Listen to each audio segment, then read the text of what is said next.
How does this thing work? There we go. Right, okay. Okay, I got it. Ready? I'll take a picture.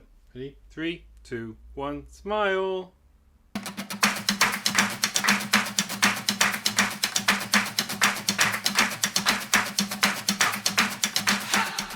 I, like most photographers, take my camera everywhere.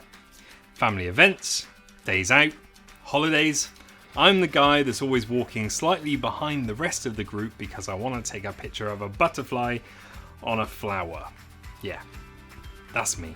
Back in March 2019, nearly a year ago, scary, I got married to Rachel. Hi Rachel, this video is all about your Facebook post. So just after we got married, we flew away on the honeymoon of our dreams to New York City. Rachel wanted to go and experience all the tourist attractions, go up all the skyscrapers and eat all the street food. I wanted to go because I wanted to take a picture of every single person who was in New York City at that time, doing whatever they were doing around New York City, and also I was going to make a video about it. Not honeymoon aspirations. So after quite a long flight, we arrived in New York about 3 or 4 o'clock in the afternoon. We were both shattered, so we decided to go straight to our hotel and go to sleep. And then I woke up. Rachel, come on, time to get up. We're going to go and experience something that New York City has got to offer. And she looked at me all blurry-eyed and she was like, what time is it? Why are you out of bed? Why is it still dark outside? Why are you dressed? We're going out. We're going to go and walk across Brooklyn Bridge and watch the sunrise. And she picked her phone up and she looked at it and she said, it's 4:15 in the morning, you're going right back to bed. So after some poking and some prodding and some convincing, I had to find her socks, find her shoes, make her coffee, and then we ordered an Uber and we travelled to Brooklyn Bridge.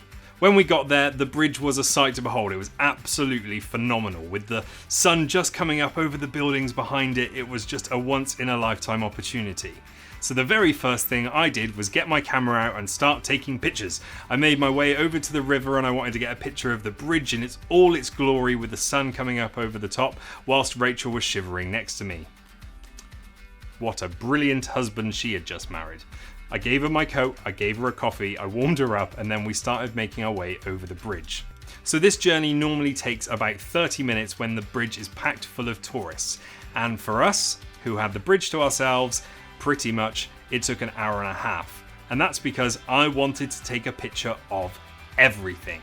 I wanted to capture this moment like nobody ever had captured a moment before in their lives. I was taking pictures of boats, of planes, of helicopters, of buildings, of reflections in windows in the skyscrapers, and Rachel was quite often 10 to 20 paces ahead of me. Rachel is probably the most supportive person I know, and she is so patient with me. I don't know how she puts up with me. She was walking along the bridge quite happily, enjoying the moment and taking in the sights, the smells, the sounds. I was looking through a viewfinder taking a picture of a pigeon on a bridge. I mean, it's fine to be a tourist, but what I do takes it to another level because this is what I do for a job, and I imagine a lot of you are the same. When we'd finally made our way across the bridge, after I'd taken some lovely pictures, and me and Rachel had some nice pictures of us as well, I saw this Facebook post. And it hit me like a ton of bricks. I was being a dick. Last year I went to see Ed Sheeran in concert, and I was really excited about it. When I got there, in the crowd, all you could see were a sea of iPhones filming his performance, and that really frustrates me. You're too busy focusing on filming the performance to actually be present in that moment.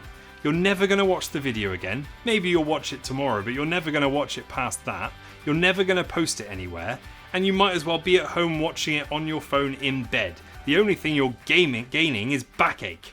And that's exactly how I felt when I'd crossed that bridge and I'd seen that post. I wasn't present in that moment because I was too busy taking pictures.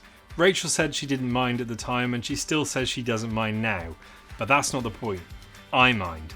I feel like I missed that experience with my new wife because I was too busy looking through my camera. Sometimes you have to put the camera down and stop living your life through a viewfinder.